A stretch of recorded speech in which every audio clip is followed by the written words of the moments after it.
News 18 Maharashtra में आपका स्वागत। जय हिंद साथियों, मैं Abhijeet Apte national socialist party की तरफ से राष्ट्रपति पद के उम्मीदवार के संदर्भ में अपनी दो बातें रखने के लिए यहाँ आया हूँ। हमारे देश को क्या हो गया है? हमारे देश के अंदर भारत रत्न डॉक्टर बाबा साहेब आम्बेडकर जी ने एक नींव डाली जातिवाद को खत्म करने की। एक बहुत बड़ा उपक्रम उन्होंने शुरू किया और आज देश की 75 साल आज़ादी को हो चुके हैं।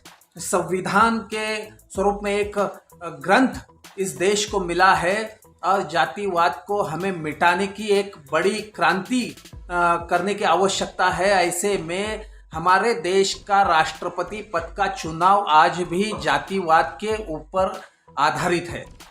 जाति के आधार पर राष्ट्रपति पद के उम्मीदवार को वोट मांगे जा रहे हैं और बहुत सारी पार्टियां, क्योंकि वो उम्मीदवार किसी एक जाति जनजाति से है, अनुसूचित जनजाति से, हालांकि अनुसूचित जाति जनजाति कहना चाहिए क्योंकि संविधान में वैसी तरतूद है। आदिवासी नाम का कोई शब्द संविधान में नहीं है, ये कोई नहीं समझ रहा। और बहुत सारे नेता राष्ट्रपति पद के उम्मीदवार के लिए ये आदिवासी उम्मीदवार है, इसके लिए उनको राष्ट्रपति पद के लिए समर्थन दिया गया है या देना चाहिए, ऐसी बातें कर रहे हैं। मतलब हम कौन से जमाने में जी रहे हैं? क्या इस देश को किसी जाति के आधार पर कोई उम्मीदवार राष्ट्रपति पद पर बैठना चाहिए या कोई आईएएस आईपीएस ऑफिसर बैठना चाहिए, कोई रिसर्च किया हुआ साइंटिस्ट बैठना चाहिए या फिर आर्मी का कोई बड़ा अफसर बैठना चाहिए? मुझे समझ में नहीं आता। आज तक रबर स्टैंप की तरह जितने भी राष्ट्रपति पद पर जो लोग सम्माननीय राष्ट्रपति जी आए हैं, उन्होंने सिर्फ पुरस्कार वितरण समारंभ किए हैं। मैं हालांकि राष्ट्रपति पद एक महामहिम है, वो प्रथम व्यक्ति है इस देश के, तो उनके बारे में मैं पूरे सम्मान और उनकी पूरी प्रतिष्ठा को मैं जानता हूँ। लेकिन अभी इसके पहले जो रामनाथ कोविंद जी थे, तो उस बार 5 साल पहले भी गूगल सर्च के ऊपर बहुत सारे लोगों ने उनकी कास्ट को सर्च किया था और उस वक्त भी ये कहा गया था कि किसी भी राष्ट्रपति की कास्ट को नहीं देखा जाना चाहिए। तो ऐसे में भारतीय जनता पार्टी जैसी एक बड़ी पार्टी देश के अंदर कास्टिज्म के आधार पर राष्ट्रपति पद का चुनाव कराना चाहती है, ये बहुत गलत है। आप कोई आईएएस ऑफिसर क्यों उस समाज में कोई आदिवासी में भी तो बहुत सारे आईएएस ऑफिसर है, जैसे कि सुरेश जगत जी है, आईएएस ऑफिसर छत्तीसगढ़ से है, राजेंद्र बारूड जी है, संतोष सुखदेवे जी है, श्रीधन्या सुरेश केरल की एक लड़की आईएएस ऑफिसर बनी है जो आदिवासी समाज से आती है। हमारी बात आदिवासी समाज या किसी को उस नज़रिए से देखने की नहीं है। हम तो ये कहना चाहते हैं कि आदिवासी ये नाम का शब्द भी संविधान में नहीं है।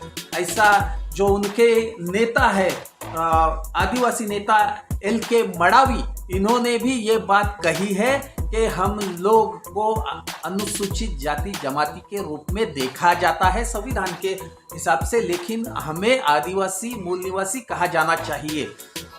लेकिन मुझे एक बात कहनी है कि आईएएस ऑफिसर के जैसे लोग भी अभी इस समाज से निकल रहे हैं, तो फिर सिर्फ आदिवासी होने के ऊपर वोट दो ऐसी मांग क्यों की जा रही है? या लोग जैसे शिवसेना के सारे एमपीज ने मिलकर शिवसेना के उद्धव ठाकरे जी के ऊपर भी दबाव बनाया और एक आदिवासी महिला को राष्ट्रपति पद मिलना चाहिए ऐसी बात रखी है, और उसके ऊपर वो लोग जो भी पाठिंबा दे रहे हैं। मुझे इस देश के लोगों को पूछना है, आप सरपंच नगराध्यक्ष भी अभी लोगों में से चुन के आ रहा है, तो इस देश का राष्ट्रपति भी जनता से चुन के आना चाहिए। नहीं तो फिर एक रबर स्टैंप की तरह पिछले 75 साल से राष्ट्रपति जैसे आया है वैसे ही वो रहेगा।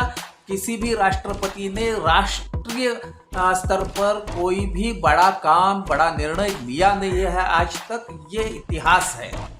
आप ये इतिहास उठा के देख सकते हैं। हमारा नेशनल सोशलिस्ट पार्टी की ये मांग है, कोई आईएएस ऑफिसर लाओ, आईपीएस लाओ, डॉक्टर लाओ, इंजीनियर लाओ, वकील लाओ, बीए बीकॉम पदवीधर लाओ, कोई दिक्कत नहीं है। लेकिन किसी भी तरह से जाति के आधार पर राष्ट्रपति नहीं चुना जाना चाहिए। मुझे लगता है द्रौपदी मुर्मू जी के लिए अगर भाजपा एक जाति से आते हैं, इसके लिए उनको उम्मीदवार के रूप में दिया है, तो मुर्मू जी ने अपना नामांकन पीछे लेना चाहिए, ऐसा मुझे साफ तौर पर लगता है। कोई भी आदिवासी से आईएएस ऑफिसर को दे दो या फिर कोई पदवीधर को दे दो, कोई दिक्कत नहीं है। एक भारतीय को दो, वो भारतीय है इसके लिए दो, लेकिन एक आदिवासी है या किसी पिछड़े जाति वर्ग से है, ऐसे किसी को भी नहीं देना चाहिए, क्योंकि जातिवाद खत्म करना ये भारत रत्न डॉक्टर बाबा साहेब आम्बेडकर जी ने छेड़ी हुई मुहिम है। ये नेशनल सोशलिस्ट पार्टी की तरफ से हम बात रखना चाहिए। अगर पढ़ा लिखा समाज, अगर खुद को भारतीय मानणे वाला समाज या जनता, ये लोकांसाठी चालवलेले लोकांचे राज्य, ये लोगों का राज है, तो लोगों को हमारा ये पक्ष सही लगता है क्या कि हम ये कहते हैं कि पढ़े लिखों को आगे आना चाहिए, ना कि जाति के आधार पर राष्ट्रपति पद का चुनाव होना चाहिए। तो आप अगर मुझसे सहमत है, हमारे पार्टी से सहमत है, तो कमेंट करिए। हम जिस भी न्यूज़ एजेंसी के जरिए मैं आपके सामने बात रख रहा हूँ, उस न्यूज़ के ऊपर आप कमेंट दीजिए, आप अपनी बात रखिए, क्या हम सही बात कर रहे हैं, क्या पढ़ा लिखा इंसान, पढ़ा लिखा भारतीय राष्ट्रपति पद पर आना चाहिए, या किसी जाति के आधार पर किसी जाति को आगे बढ़ावा मिलने के लिए किया गया उम्मीदवार आगे आना चाहिए, ये आपको हमें बताना है। और नेशनल सोशलिस्ट पार्टी की इस मुहिम से जुड़ना है कि राष्ट्रपति पद का उम्मीदवार जनता में से चुनकर आना चाहिए। जय हिंद, जय भारत।